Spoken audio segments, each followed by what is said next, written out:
I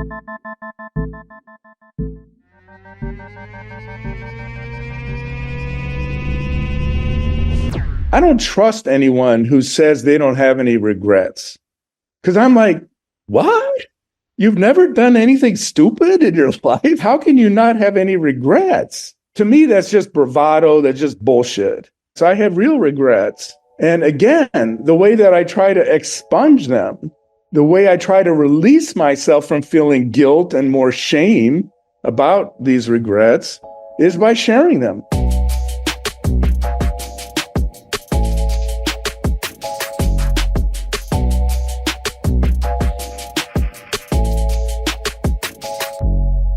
My name is Ashanti, and welcome to the Taking Off the Mask podcast, where men get real. Men of all ages and backgrounds come to this place to talk about these masks we wear. The front of the mask are the things that we gladly let the world see. The back of the mask are the things that we don't talk about as much. Today, sharing his mask is Frederick Marx. Frederick is a filmmaker, an author, a public speaker. He's best known for an Academy and Emmy-nominated film called Hoop Dreams. You know, this conversation is going to take a lot of turns and twists in terms of the mask because Frederick understands this work of men and boys really well. There's two other films I want you to check out that he's done, and you can check out his bio and his full story on IMDb and all the films he's worked on. But The Unspoken, there's a miniseries called Boys to Men, and there's a short film about rites of passage, which is really about the journey of boys becoming men. And in this conversation, as Frederick and I have known each other for a long time, we've sat in circles together, a men's circle together. He was there when I first decided that I want to be a speaker. And I told these men in this circle that I had this application due for this opportunity for speakers. And I was like, scared to make a video. And I was asking a question about lighting and all this. And they were like, dude, just make the video right here. And I was like, huh? No, that's not what I'm here for. I'm here to just talk about what's the barriers are. And he was like, yeah, there are no barriers. I got a phone. You're going to stand right there and we're going to make the video now so you can submit it. And that video, which we will show soon, is a huge memory. Every time I see that video, it's not only a journey back to when I was a vice principal in Oakland, it's a journey to the beginning of when I really began to believe that this work had its place in the world. I'm so thankful for Frederick and the journey he has not only laid out in front, but also the work he's done by helping to create an organization called Youth Passageways, which is our fiscal sponsor. And just so all the ways that these connections happen in the world that we sometimes don't see coming. In this conversation, and this is the part that I probably have been hesitating to talk about, but I also know that I need to talk about, he talks about grief. And I don't know how much you have navigated grief or your relationship with grief. I know my relationship with grief is like a long distant friend. I try and keep grief way out there and I try and check in from time to time. But right now, grief is heavy. And one thing that he said in this conversation, he says, grievers want to be with the grieving. The only people I wanted to be around after my wife died were people who had serious loss themselves and could understand the depth of the heartbreak that I felt at that time because they were my brothers and sisters.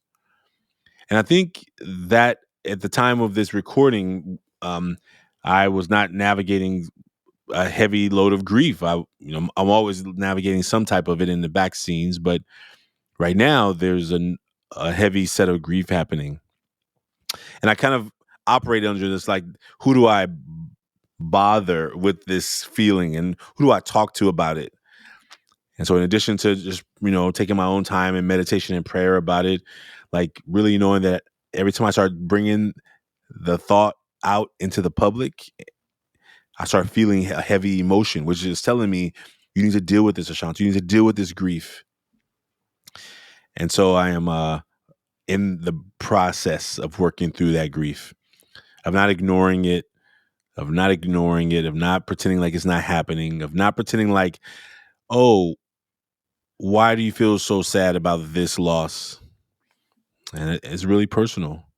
And so I'm so thankful for you being here. I also want to read to you a comment from one of our listeners, because this is actually a big part of the work, is how is our work doing? And we would love you to, leave us a 5-star review and leave us a comment and let us know how we're doing, how these conversations are supporting you. And this one is from PA to AZ to ALB. That's the username. This was on Apple Podcasts, a 5-star review. And it says, Imagining What Could Be is the title of it. And it says, one of your lady listeners chiming in here. Thank you for bringing authentic conversations among men and giving them space to be true and real. Thank you for giving the world a glimpse of what can be if we all took off our masks more often. I'm imagining the power of community. I'm imagining the love of connections. I'm imagining the eradication of fear and therefore oppression. Can you see it? I believe it's possible, and the work of taking off the mask is bringing it to the surface. Deepest gratitude. Deepest gratitude to you, PA to AZ to ALB. I can see it. I believe it. And I'm thankful for you being on the journey with us. We'll be reading listener comments and reviews from time to time to just share with you how other people are really enjoying these conversations or are being challenged by them. And we invite you to leave a review also. You can leave it anywhere that you're listening to this podcast, and we look forward to seeing and hearing your comments. Folks, please enjoy today's conversation with Frederick Marx. I hope that you will feel the connection. I hope you will feel the love. I hope you will feel the community. And I hope that you will make a mask. This Thursday is Mental Health Action Day. Please make a mask, millionmask.org. Help us not only serve more people in the community, but help more people hear about it. So if you're not yet ready to make a mask anonymously, please share millionmask.org with somebody you know. Go to our Instagram, one of our social media channels, anywhere to grab the flyer and share it. And hopefully somebody in your life will come to you and say, thank you for that. I needed that. Take good care, everybody. Enjoy today's episode with Frederick Marx. We'll see you next time. Bye now. Frederick Marx, welcome to the Taking Off the Mask podcast. It is so good to have you here. Thank you, man. I can't believe we're finally together here again. I'm excited. I was glad that we had our technical difficulties on the first type, and now we get to make it happen. I think ultimately our goal is continuing these conversations, you and I, but also the conversations that we have with men all over the world around these topics that are so important and what we see with men and boys and each other. And I think hopefully these conversations let people see it's possible. Like we can have a real conversation. And, you and I know each other for a long time, but like for people who are brand new meeting other men and having real conversations, it's possible if you just give it a little time, Amen. Yeah. Would you do me a favor? Would you introduce yourself? Tell folks what you want them to know about you. And then after you introduce yourself, we're going to jump into these masks. Okay. Well, it's really easy for people to find me online on Wikipedia and IMDb. And so you can quickly find out about I'm an Oscar and Emmy-nominated filmmaker, and I have 3 books. I've got 20 films. So blah, blah, blah. So, but the point that I want to get to, which is a lot more fun, is that my history with you, because I knew Ashanti before he was the star that he is now. So we go that far back. We met on a young men's ultimate weekend and got to be friends in Oakland. And then we had lunch. And I remember asking you to do the New Warrior Training Adventure, the Mankind Project, because I wanted you as my brother in that community. That's why I wanted you to do it.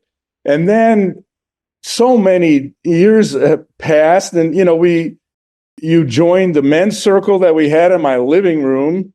And I remember that signal moment when we challenged you to become the man that you are now, to some degree, to become bigger, because we all saw that in you and you didn't yet see it in yourself. And so we had to be fierce and hold that mirror to you so that you could see it and then step into the greatness that you have. So, and then we went on I mentored you for a while, and you were a fiscal sponsee of my nonprofit company, Warrior Films. So we have a lot of history, and I'm very proud of it. And I'm really proud of you. Thank you. I think maybe a year ago I found that video because I made that video when I was a vice principal at Montera Middle School, and I remember there was this competition or something that I had to submit this 1 minute, 2 minute video for. I had no time. I'm like, how am I gonna have time to do this? I'm working all day, and I remember you all were like, let's just do it right now. And I'm like, wait, we ain't got time for this. We ain't got time to be doing this. Wait, this is supposed to be other stuff happening in this circle. They're like, there's nothing more important than this right now, supporting you to have a win. And I was like, uh-oh. And then it was on. I remember going to that little corner and I was like, okay. And I remember as I was saying the words, I think it was one take after I finished it. I think I was like, nah, that's not good. Right. And I think in my mind, I think y'all made me submit it right then because I was talking. I think I was trying to talk myself out of it in that moment of like my own self-critical self. And I remember like the edginess of like getting ready to post this thing and then I posted it. I sent it. I submitted it. I don't remember what the competition was anymore, but I remember that being the moment where I was committing to being a speaker. I'll never forget it. I'm going to try and find it. I know it's somewhere, but I'm going to try and find it and pinpoint it for this video. Thank you. Yeah, that'd be great. It'd be a fun thing to share maybe with your audience. But, Yeah. it was the perfect thing to do because I put that circle together to be slightly different than a typical men's support group or an MKP, what we call an I group, because I wanted it to be a we group, first of all, where we support each other, but in living our missions, where each of us steps into our greatest fullness and shows up in the world, making as big a difference as we possibly can. And so I was, going to be goddamned if we were let you not show up as big as we saw you. So, it was a beautiful moment. I remember well. Yeah, it's a wild journey. It's a wild journey to go back and see some of those old photos, videos. Ever Forward turns 20 years this year. And this is a big monumental year for us as well. So in this chapter of looking back and seeing all the seasons where it was no gray in this thing. And I was like, whoa, look at that guy, right? And just I had hair in my head back then. the journey of our growth and our transformation and our new adventures. And that's what's really so exciting. So let's do this. Let's do these masks. And then we get to jump into wherever the conversation takes us. There's not I may have questions. I may have questions, but we'll let the masks lead and then we'll go from there. All right. So what you're going to do is on that piece of paper you have, we'll use the left side and the right side. The left side will be the front of the mask. So the first step on the left side is to draw a mask. And whatever you draw is perfect. Just an image, whatever you think represents a mask. Okay. And then on the same side, that left side, I want you to write 3 words that are qualities of yourself that you gladly let the world see. What are 3 qualities or characteristics of yourself that you gladly let the world see? Alrighty.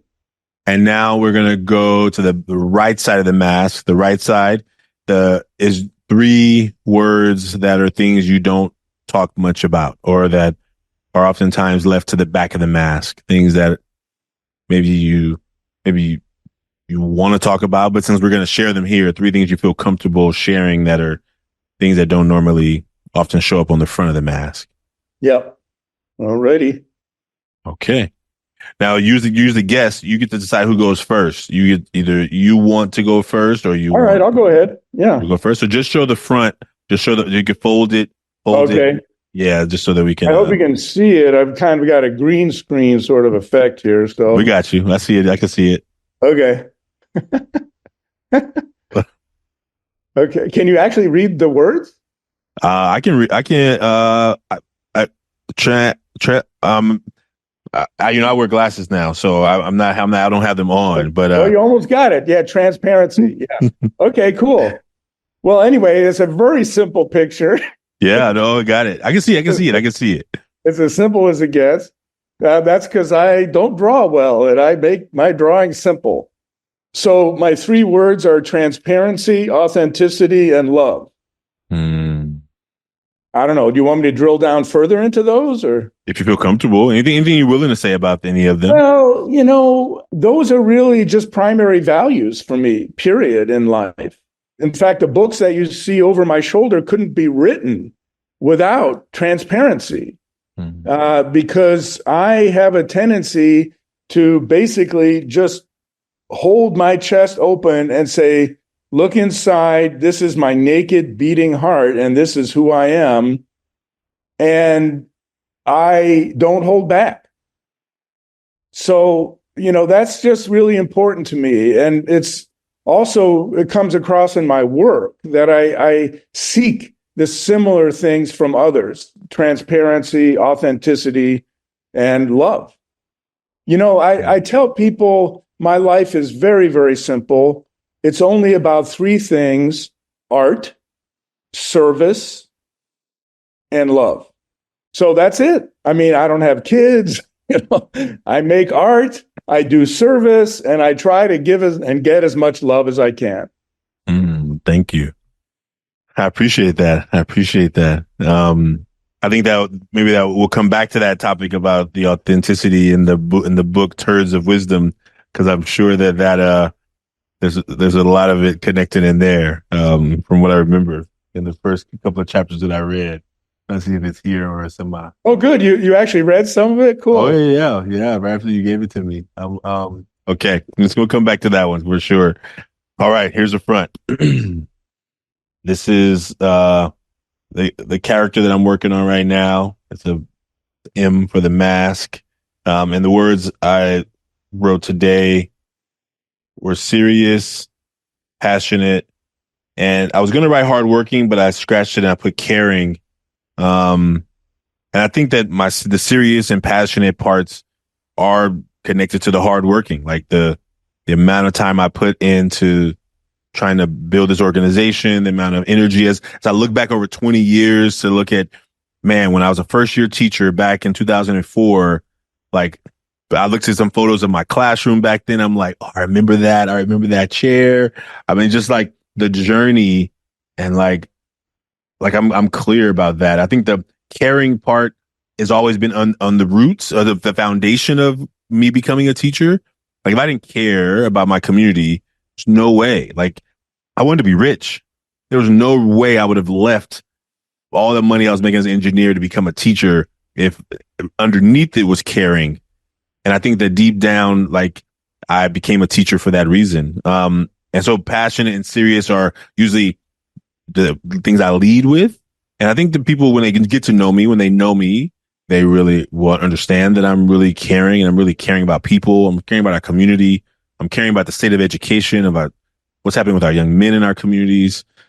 My heart breaks quickly often for things I see. I'm in shock at people who either don't see it or who just operate like it doesn't matter. And so I don't, maybe the word is not shock. I'm more saddened. I'm more saddened at people who see the devastation happening in our community and either don't do their part, don't vote, don't volunteer, don't service, don't, or they're not people of service. Even politicians, right, who are supposed to say they care, right?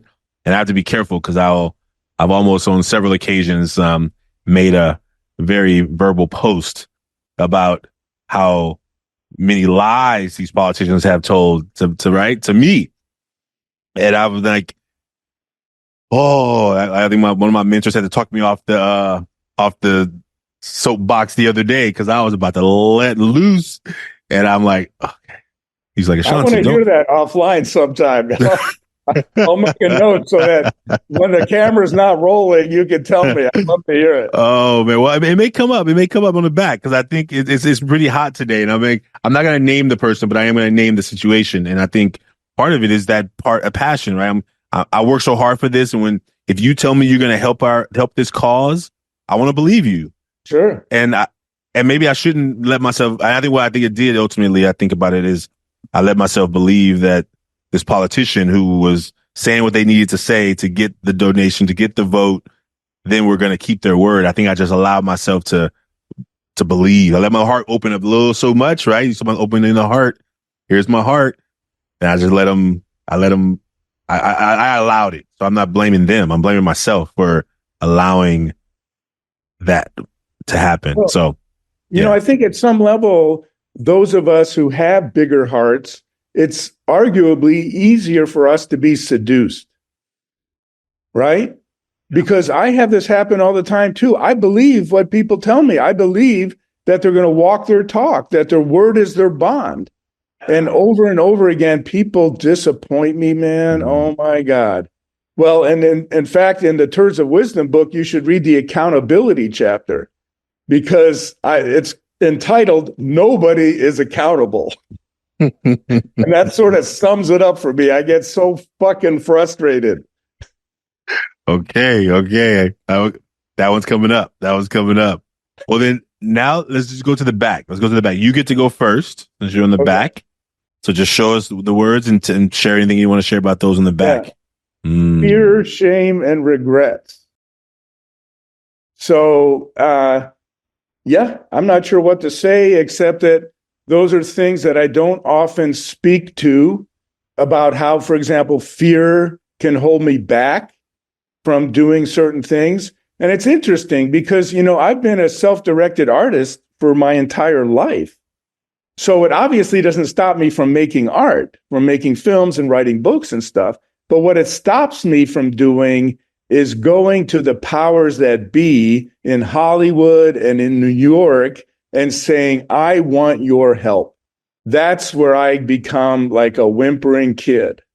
And I don't want to do it because I don't want to face the disappointment, and maybe I'm too arrogant, to do it. I expect that they'll want to work with me, So anyway, so that's real for me. Shame. I have shame that I carry around some of the stupid things I've done in my life. Now, fortunately, a lot of those most shameful episodes I've been willing to be authentic about and actually bring forward. Because as we both know, shame can only hold you and keep its death grip on you if you're not willing to expose it and be open about it. And as long as you're willing to be open about it and say, yeah, I felt shame when I did this, that, and the other, and suddenly it, like magic, it lifts, right? So, I've learned to expose myself around the most shameful things that I've done and hopefully turn them into good comic stories and get people laughing with me about them. The last one is regrets. And, the truth of the matter is, well, I'm 68 years old now. And I tell people all the time, I don't trust anyone who says they don't have any regrets. Because I'm like, what? You've never done anything stupid in your life? Or, you've never, how can you not have any regrets? So to me, that's just bravado. That's just bullshit. So I have regrets. I have real regrets. And again, the way that I try to expunge them, the way I try to release myself from feeling guilt and more shame about these regrets is by sharing them, by being transparent about them. So that's me. Thank you. I really like what you said about the idea of shame and when it holds on to you and how to be able to let go of it, let it go so that it can let go of you. Yes. And I think that those things that's a new perspective on it that gives it some different willingness to do the work because it's work. It's going to take work to be able to oh yeah, those are things feel like they're grabbing me, but maybe I'm still holding on to them. If I let go of them, then they are let go of. Right? Exactly. Shame thrives in an atmosphere of secrecy. Yeah. Yeah. If you're willing to let the secrecy go and get the sunlight in there, shame largely evaporates. Yeah, let's go there. We're on the back. So Here's the back of mine. Thank you. And let me see if we can clear it. So this is my messy writing today.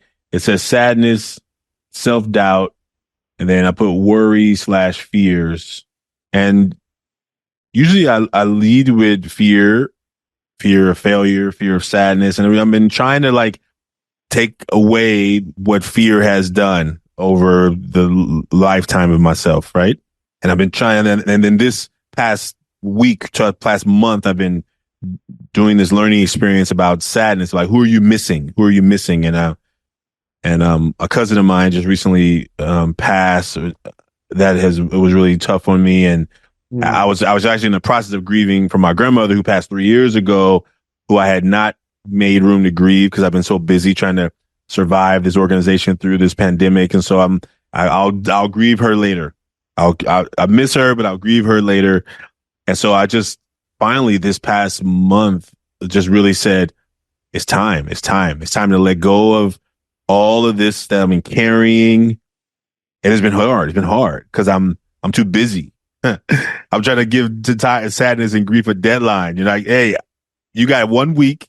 But just let this. I'm not gonna do any public appearances. I'm gonna let myself just cry the whole week, and then we're gonna be done. We're gonna move on, and then it's like, nah, I don't have anything to cry about this week. And then next week, I'm crying the whole week. I'm like, I gave you last week to grieve. Why didn't you finish up the process while I was giving you room? And it's like, nah, we're not ready yet. When you are you're trying to like give it a timeline. You're trying to like strategize the grief. And I think that's what I've tried to do. And I realized don't obey our schedules. Oh no, they sure don't. They sure don't. I heard someone say, I forgot how he said it, but it was like, you can't intellectualize grief. Like you think that, oh, this happened 3 years ago. You should be over it by now. Like that's what I want to tell myself. And because I didn't give myself room 3 years ago to process it, it's just been waiting. It's been waiting behind the smile, behind the hard work, behind the passion of work, behind all that. It's been waiting because like, okay, you're not going to give us time. We're going to hang out here. But sometimes it starts slipping out. And it started hitting that point where it was like, I just hadn't. And every time I honor someone or somebody writes a post that they've lost someone, I try and write a heartfelt message. And I'm trying to say, what can I really say? So like, how can I help? I don't know what to say. I'm feeling at a loss of words, or I feel like, and so those are the things that have been coming up. But I think that's one that I put on top, I think, because I've been really in a process of like, okay, it's coming. I don't have time right now. I'm at work, but I got to wait till the afternoon because I don't have time to deal with it sometime when it comes. It comes in the middle of something important, right? Well, then you got to make time for it.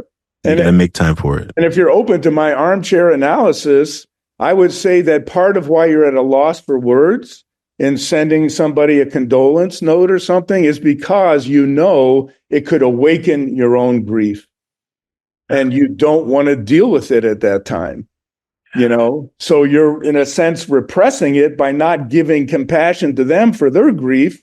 It's a way of keeping the lid on your own. Yeah, there is a lot of that. A lot of truth to that. I think it's almost like, what can I say that would make it feel better? As if just saying something is going to make it feel better.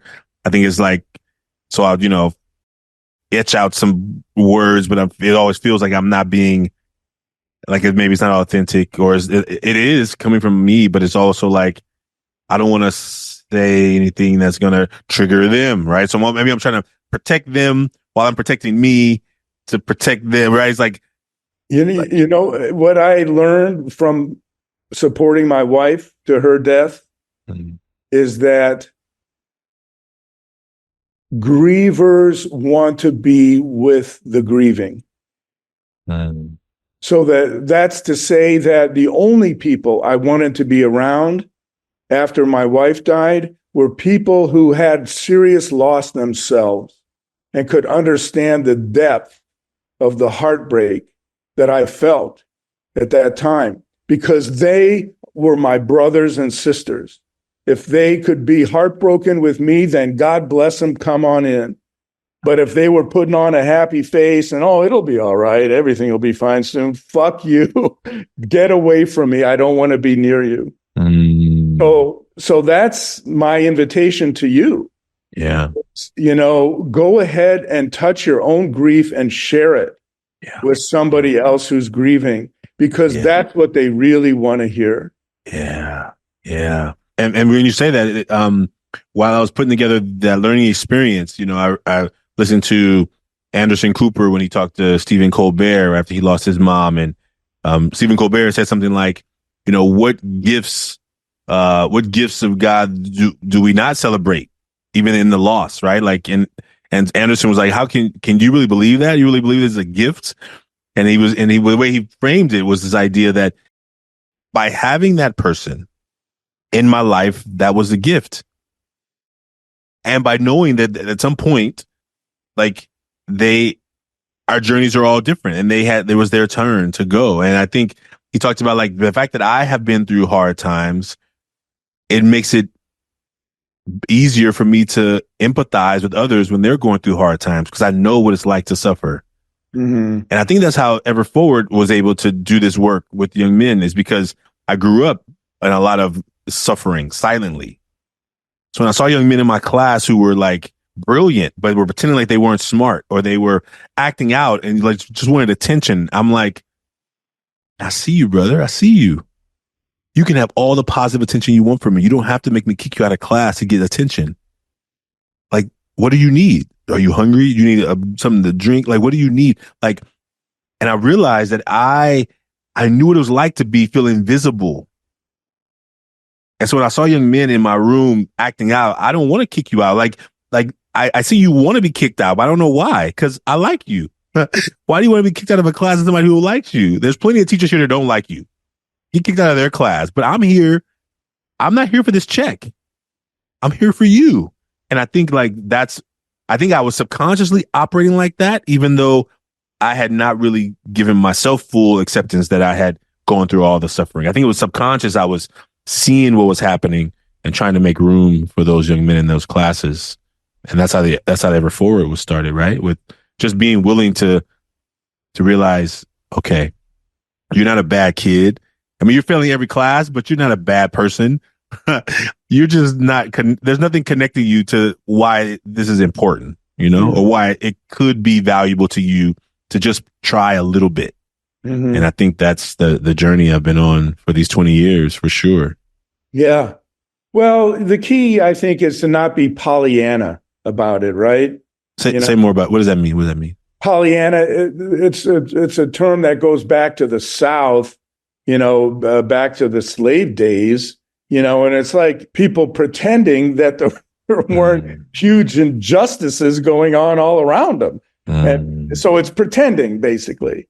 And timing is everything. I mean, I didn't see that Colbert Anderson episode you're talking about, but I get it, because timing is crucial. So you can say one thing to one person at one time, but not another.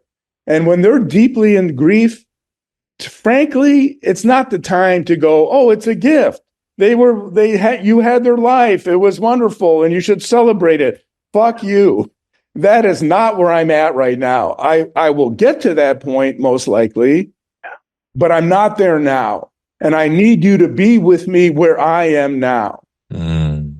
Don't be Pollyanna about it. This is not time to put on a happy face. Yeah. So, and I wanted to say one other thing, if I may. This is actually my 20th anniversary too, for Warrior Films. So congratulations. Thank you. Well, and to you too, So July 6th, 2003. Man. I started the company. Congratulations. It's the journey, maybe as you look back probably at that starting, like the things that led up to that starting, the things that were, I think when I think about that class and those classes and those students who I was teaching, who I was like, something's missing here. Something is missing. I mean, I think I wasn't in my mind thinking it's a good idea to be starting a nonprofit as a teacher, right? It's like, I didn't even know what a nonprofit was, to tell you the truth. Somebody asked me about it. I'm like, what is that? Like, it doesn't sound good. I'm sure it doesn't sound good. that I want to be running. I'm already a teacher. Yeah. Well, you know what I say? Because I can't stand that word nonprofit. You and I, through our nonprofits, we give a lot of profit, a lot of value to a lot of people, right? With the work that we do. Yeah. So I tell people, I don't call it a nonprofit. I call it a social profit. And that is to say that you can't necessarily measure the profit that we deliver in dollars and cents, but you goddamn well can measure it in social gains, in the improvement in people's lives and how they're living better lives and have better relationships and more meaning in their lives. That's social profit, and that's something we both create. Yeah, that's powerful. And I think, that's beautiful. I think that's a great way to frame it. I think even thinking about like what's happening with all of the young people, and you think about 20 years of work, you just like all these pieces and things that have gone up and things that have gone down. You're just like, oh, I pivoted from there all the way to over here, right? All the journeys you take while you're building out your dream, you're building out this thing that you feel you're called to bring to the world, right? I think those are the fruits that come, right? When I talk to alumni or I hear from them or they check in or I reach out to them randomly and see what they're up to, or they send a message like, hey, I remember you from, right, maybe they weren't in my class, but they were in our school and they saw the work and it's been a beautiful journey to watch. And as I look back now, 20 years, we have this big celebration in May coming up.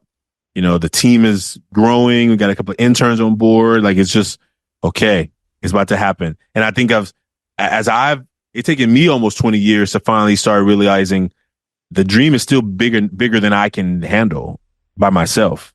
It should be. Yeah. It should be. Yeah. And, I've always been inspired by the builders of the cathedrals of Europe, right? Think about it. Back in the 14th, 15th, 16th century, you had a guy who would spend his entire lifetime making a beautiful door. Okay? This guy would never see the rest of the building go up. It would happen 200 years later, right? But he would put every ounce of his energy into making the most beautiful door he possibly could. And so that inspires me. It's important to have these missions, these visions that will outlast our lifetime, so that hopefully others will come in behind us and pick up the flag. Yeah. Yeah. And I think I've been thinking about that as well. Like, what all these young men who've been through this program, even when we started doing the program for young women, like who is going to take this thing, right? Like, as I think about, okay, Ashanti, you're in this 20 years. It's almost like you can't quit now, right? And I'm not thinking about quitting, but I mean, anytime you have rough times, there's options on the table, right? Like, you're like, I don't want to quit, but who's going to take it and lead it, right? How do you build that team that is like going to grow it from there? And I think, well, I want to turn that question back to you. Yeah. So what are you doing? What are you doing to create your successor? Yeah. I mean, are you mentoring somebody to be the next Ashanti now? And not directly. I've talked to a lot of the alumni and I've asked them, they're in their own careers. And so you're in two parts of my mind is like, man, you could really help us move this to the next chapter. And also I see how happy you are in this current career you're in. Right. So the two sides of it is like, all right, and I have some of them that you may have envisioned would be the ones who are going to like take it and now work for you. Right. And then some where you're like, but they've come in. I mean, there's been hundreds of them over the years. And but as I think about it now and I think about where the places that, they're going to come from probably somebody who's been in this program enough, or maybe somebody who I just haven't met yet. Right. So what does that look like? What does that look like in this next chapter, Well, I challenge you to set that intention. To set that intention of, I want to start grooming my successors, and then just see what happens. Yeah. And I think you're right. It could come from inside the organization. That makes a lot of sense. Or it could come from somebody you haven't met outside. Yeah. But the key concept to me is generativity. Generativity. So I'm thinking about that for my company. And I've been actively recruiting somebody to come in and eventually replace me. And it's tough. I admit, I'm not going to gloss over it and say, oh, yeah, no problem. I haven't found that person yet, but I've talked to a lot of people and I've really had deep conversations with them about it. So there's a couple people that, might be able to assume that role when I'm gone. And I hope to leave them something significant, too, to work with some cash money in it, unlike how I typically operate. So anyway, that's, I come from the heart with that, with you. Yeah. I want you to find somebody who can really carry your organization forward and implement your vision beyond your own life. Yeah. Yeah. And that's where we are right now. We're in hitting 20 years is almost like, oh, wow, that came. I think it snuck up on me at the end of last year. I'm like, oh, wow, next year is the 20th annual relay, which means that's our 20th. Oh, my goodness. And then it was just like, how do you pull this all together? How do you share the journey of 20 years in a moment that feels sometimes like it just happened like that? Like, wow. Right. It just wait, 20 years. And then looking at some of these, so who did I meet this? So, okay, yesterday I went and grabbed some coffee. A young man who was at the school where Everford was started. He was like, I'm 36. He was like, and I was like, 36? You were 15. Like, imagine that. Like, oh my goodness. Like I've known of you. I don't, we haven't stayed in direct connection over the last 20 years, but like, wow, like to see the growth and to see how much it happens. And so I think it's that journey. It's that journey of like, okay. And this is that next chapter. We're building out that alumni association, really getting as many of the alumni back as possible. And I've envisioned it. And also like me, like you talk about the books there. I have been on this journey and I think I'm closer than I've ever been. And I'm also, it pushes up against that edge of like a fear of like, okay, what are you afraid of? What are you afraid of success or are you afraid of failure? Right. And I think which one are you afraid of or what's blocking that door? So those are the next pieces that when do I make time earlier today, I was talking to one of the editors who helping me with this project. And I'm like, well, that has to wait. My thing has to wait because I need to focus on this trip we're taking these young men on next week. And that is my often default. My thing that I want to work on for Ashanti in service of kind of like, it's about my journey ever forward, but it all feels like I'm doing something for me, which feels selfish, which also feels like I should focus on the organization. And there's always something to focus on with the organization. And I think that is the organization. That's focusing on the long-term well-being of the organization. Mm-hmm. And it's almost ironic to me because you are the world's greatest mentor. And yet what I'm hearing is that you're not mentoring anybody to come up after you and take over the reins of the organization. Yeah. So, I really challenge you to do that because I know your brother and I know that you are a great fire putter outer, and you'll go from one fire to the next and you'll put them all out, but you won't necessarily start thinking about planting the seeds for the forest to come. Yeah. And that's so important for you. And frankly, I want it for you too, because I worry about your health. Yeah. And I want you to be around for a long time. And I don't want you to burn out. And if you can have somebody come up behind you who can support you, that will help a lot to extend your own life and well-being. That's so true. That's so true. And that's part of the journey. That's part of this journey we're on, 2024, of like, okay, Ashanti, you do need to put some attention there, like attention towards health, towards personal well-being, towards personal wealth. Like those are all the things that in my mind, and the old way I used to see it was that I was sacrificing for the better of the organization. And I didn't see it. Someone recently said something like, maybe what you're unconsciously doing is you're showing your young men something that you're not trying to show them. You're showing them that no matter how hard you work, you never are satisfied.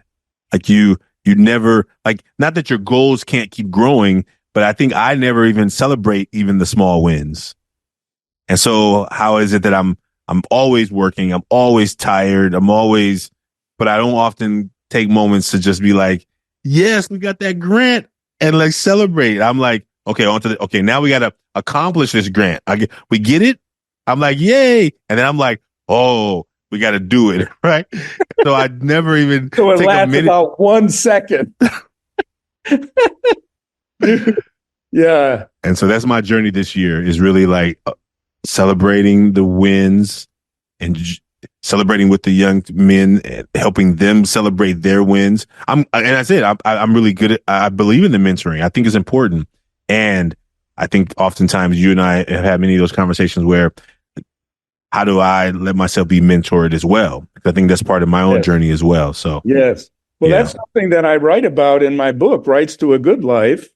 I talk about how the leaders of organizations often are great mentors, but very rarely are they being mentored, and very rarely too are they thinking about generativity, so both of those things are just so essential. Yes, for the well-being of the organization, but also for our own personal well-being. Right. Man, Frederick, this time went so fast. It's always great to connect again with you. Thank you for the journey. Thanks for reminding me of that video that I made in your living room. I will never forget it. And it has been I think it's probably one of the last times I wore a suit. Because once I left that vice principal job, I was like, no more, no mas, But it's been a new journey, not just the suit wearing, but the vision that I get to have for myself in the future. And so what I would like you to do is there any last words? I want you to also tell people how they can find you and find your work, but also, is there any last words you want to say to young people out there? So we're talking to men and young men out there, or people who are either connected with men and young men, or people who just are passionate about the work of men and young men. Yeah. What you were just saying about not pausing and celebrating, to me, speaks to the importance of blessing and acknowledgement. And if there's any one thing that I could say is missing in our culture these days, that is making it so far less than sacred, it's that we don't bless each other. We don't acknowledge each other. We don't say, Joey, I see you. I see you and how hard you work to bring up your math score, and now you're passing. And I just want to take a moment to honor and acknowledge you, because in doing that, I see you stepping into the man that you want to be. So we need to do stuff like that, and we need to do it all the time. And so when we stop and pause and celebrate our wins, that's giving ourselves a blessing. That's giving ourselves acknowledgement, that we're good people too. And it's not all about give. We have to get sometimes, because, otherwise we're not human, right? So anyway, that's my parting message. But people can find me at warriorfilms.org. You can find all 3 of my books on Amazon. My movies are also at my website, but they're also elsewhere out in the world. Hoop Dreams is the 30th anniversary this year, actually. So it's going to be re-released in the fall. So that's excellent. Cool. Excellent. Yeah. Anyway, that's all I got to say. I love you, brother. I'm so proud of you. I just feel so moved and happy to be with you today. I'm so thankful to have you, and thanks for the reminder of those times that took us to get here, because it wasn't all easy, but it definitely, to be able to come back and look at it and say, oh, I had people that were supporting me along the way, and thank you for being one of those supporters. Appreciate you, folks. Frederick and I, we shared our mask here publicly with you, but you don't have to share yours publicly. You can do yours anonymously at millionmask.org. We invite you to be a part of this movement. Share this with somebody you know. Share this episode with somebody who you think can be inspired by this work. And we thank you so much. Frederick, so good to have you. Thank you so much. See you soon. Brother. Love you too, brother. Peace. Bye, everybody. The Taking Off the Mask podcast is produced by Ryan Louie and graphics by Kelly Wong. Guests are managed by Dan Paloma, and the podcast is edited by Samuel Matingo. We'd like to thank everyone who's been a part of the creation of this podcast, and for every guest that has been a part of the show, you are now a part of the Taking Off the Mask family. The Taking Off the Mask podcast is brought to you by the Ever Forward Club, and if you like what you've heard today, please subscribe, write a 5-star review, and share this with someone. We look forward to having more conversations that matter. And please remember, there's more to you than anybody can see by just looking at you.